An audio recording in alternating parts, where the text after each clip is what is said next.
जो इस देश के एक श्रद्धा के रूप में जाने जाते हैं और अपने जीवन को हमेशा देश के लिए जिया, देश के लिए मरने का काम किया, तन मन समर्पित करने का काम किया था। और उनके मन में जो इच्छा थी, जो मन में आकांक्षा थी कि इस देश में 2 प्रधान, 2 निशान, 2 संविधान नहीं चलेगा।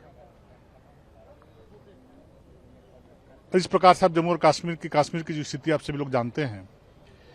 कि 370 धारा हटने से पहले कश्मीर की क्या स्थिति थी। लेकिन जो डॉक्टर श्यामा प्रसाद जी का जो सपना था, जो सोच था,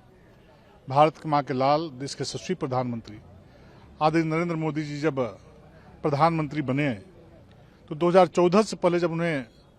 नेता के रूप में चुना गया था भारतीय जनता पार्टी ने, तो उन्होंने कहा था कि यदि इस देश की सत्ता संभालने का मुझे जनता ने अवसर दिया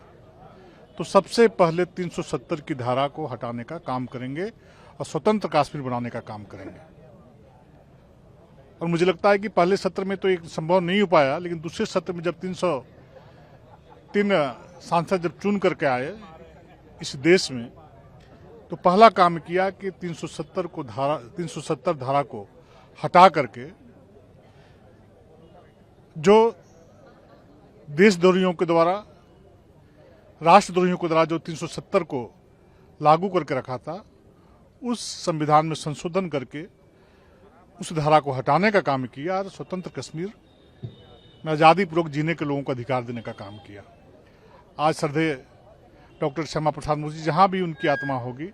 आज उनकी आत्मा को शांति मिलती होगी। और जैसे डॉक्टर साहब बतला रहे थे कि मुझे याद है कि जब ट्रेन में श्रद्धेय अटल जी, डॉक्टर श्यामा प्रसाद मुखर्जी जी जब कश्मीर में जा रहे थे इस आंदोलन को लेकर के, तो डॉक्टर श्यामा प्रसाद मुखर्जी जी ने जालंधर में उनको कहा कि यदि हम सभी लोग चले जाएंगे और यदि हम गिरफ्तार वहाँ पर कर लिए जाते हैं तो आगे इस देश को कौन देखेगा, कौन संभालेगा। और श्रद्धेय अटल जी को बीच रास्ते से वापस करने का काम डॉक्टर श्यामा प्रसाद मुखर्जी जी ने किया था और उनकी शंका सच साबित हुई। उनको गिरफ्तार करके जेल के अंदर उनके एक षड्यंत्र के तहत हत्या करने का काम किया गया, जिसका आज तक भी खुलासा नहीं हो पाया है। आज के दिन में श्रद्धेय डॉक्टर श्यामा प्रसाद मुखर्जी जी के प्रति मैं श्रद्धा सुमन अर्पित करता हूं और जहां भी रहें उनकी आत्मा को शांति मिले, यही प्रार्थना करता हूं। इतने लंबे संघर्ष के बाद बंगाल में आप लोगों की सरकार बनी, ये नहीं, स्वाभाविक है कि डॉक्टर श्यामा प्रसाद मुखर्जी जी का आज हम बलिदान दिवस मना रहे हैं। ये विशेष अवसर है कि डॉक्टर श्यामा प्रसाद मुखर्जी जी वहीं के निवासी थे और बंगाल में भी अनेक प्रकार का आंदोलन किया। आज जैसे बंगाल में लग रहा है कि पूर्ण बहुमत की सरकार बनी है, आज बलिदान दिवस के अवसर पर गांव-गांव में, चौपाल में, शहर में, सभी जगहों में एक त्यौहार के रूप में डॉक्टर साहब के बलिदान दिवस को लोग मनाने का काम कर रहे हैं, उत्साह मनाने का काम कर रहे हैं कि आज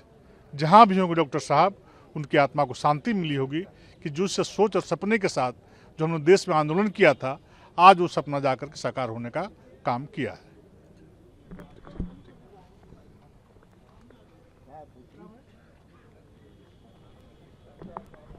सीधा हम चाहते हैं कि आदरणीय प्रदेश अध्यक्ष जी से आग्रह करते हैं कि आज के इस दिन पे उन्हीं के बारे में हम सभी को संबोधित करें। आज के प्रभातखबर.com, विश्वास वही, रफ्तार नहीं।